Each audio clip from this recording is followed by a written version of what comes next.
Now, imagine winning a general election, but being blocked by Parliament from becoming Prime Minister. That's what's just happened in Thailand. 42-year-old Peter Limjaroenrat sailed to victory in May, only to be stymied by the military and the royalists, who see the Harvard-educated reformer as a threat to the monarchy. His supporters flooded the streets, and now it's unclear what will happen next. Peter Limjaroenrat is joining me now live from Bangkok. And welcome to the program. So we've been discussing in this program, welcome, the idea of younger generations, the need and the demand for reform, wherever it might be, in the West, in Asia, in all over. What is going to happen to your supporters, to the protesters who are in the streets, to the very idea of democracy in Thailand, if somebody who won the election is simply barred from taking his seat? I think what the protesters are demanding is that in any functioning democracy, whoever wins the election should become the prime minister and have both the authority and the legitimacy to lead. However, the current situation in Thailand, if just to give some context to the viewer, is the clash between the politics of elected and appointed.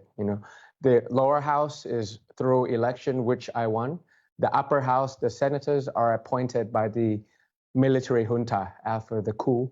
So because of that, to choose a prime minister, you have to have the consensus of both the elected officials as well as the appointed officials. So that's basically Thai political landscape in a nutshell. So what's going on a official level? What is your recourse then? Because your opponents have accused you of essentially disqualifying yourself because of holding shares in a media company.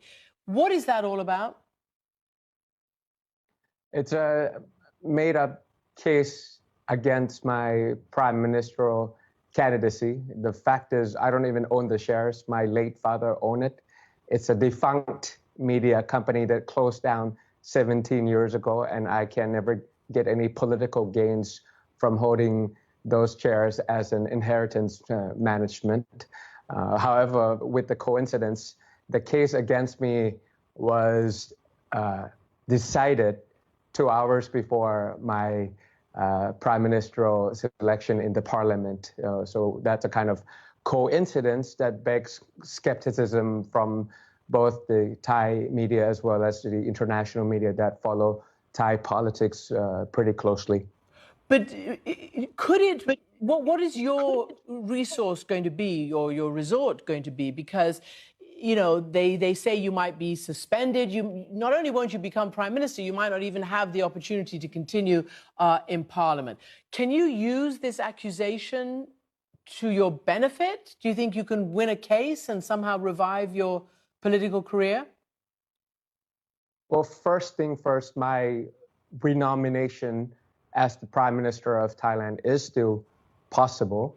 A lot of cases that was done against me, if as per your question, what can I do? At the very minimum, the right to appeal, the right to argue my case, the right to tell my side of the story.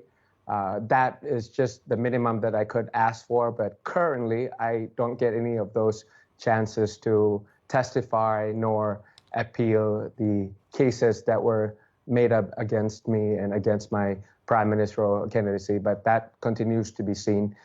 If there was a call from the Constitutional Court for me to argue my case and explain my rationales for holding those shares from my late father as the inheritance manager, hopefully that will clear things up and hopefully my candidacy is back on track.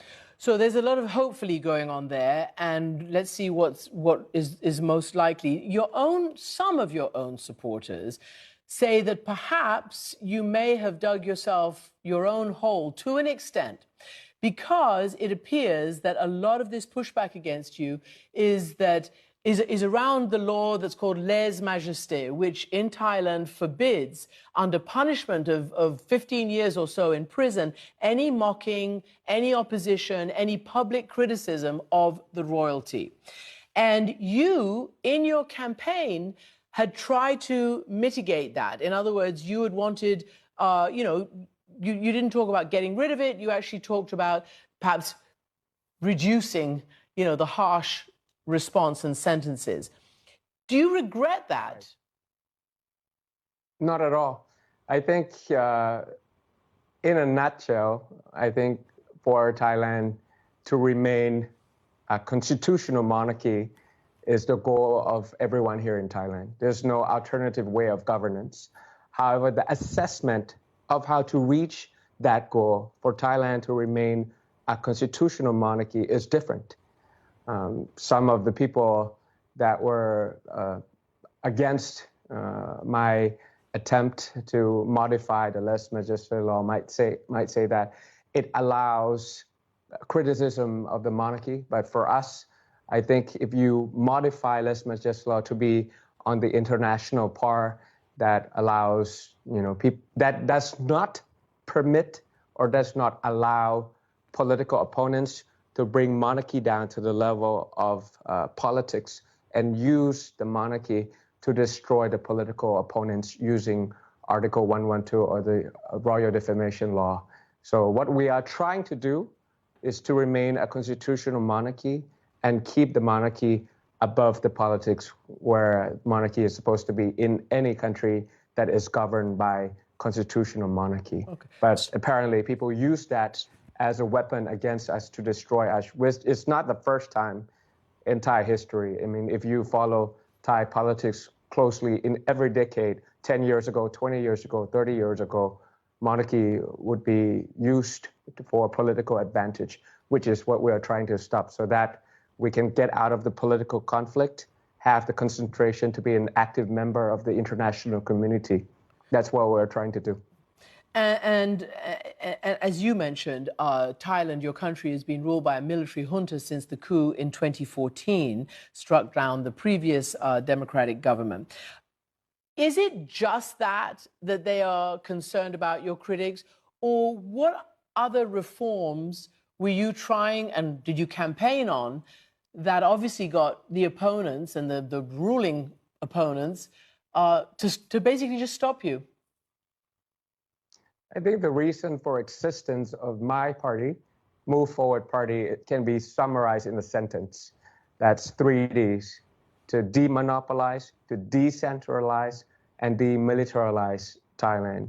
Obviously, it requires a lot of hard-headed reforms to take military out of Thai politics, to make sure that the military is professional and up to date with the current challenges of the 21st century, also to demonopolize the economic structure of Thailand, as well as the governance in the public service, to decentralize to various parts of Thailand. Bangkok is not Thailand, and Thailand is not Bangkok. Mm-hmm.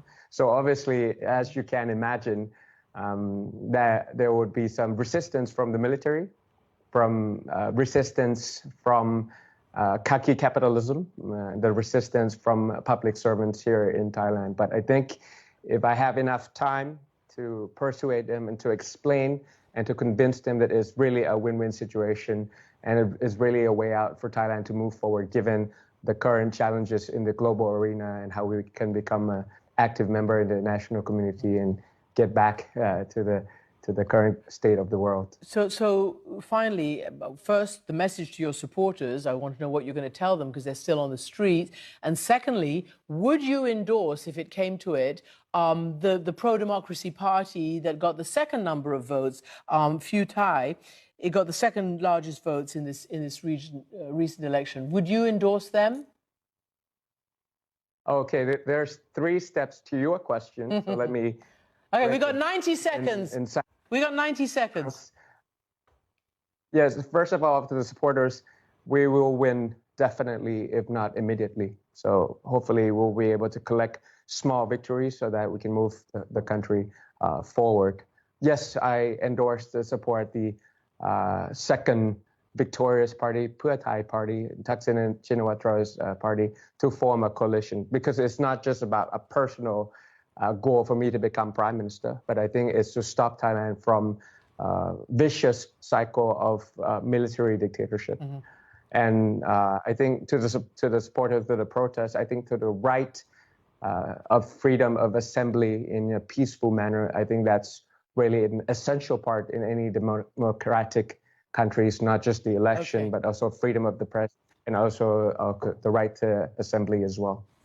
Well, I think Lim I did that in Jarunrat, 90 seconds. Yeah, no, it's good. It's good. It's good. Lim Jarunrat, thank you so much indeed, and for putting, this generation of Thai politics on the map for our viewers.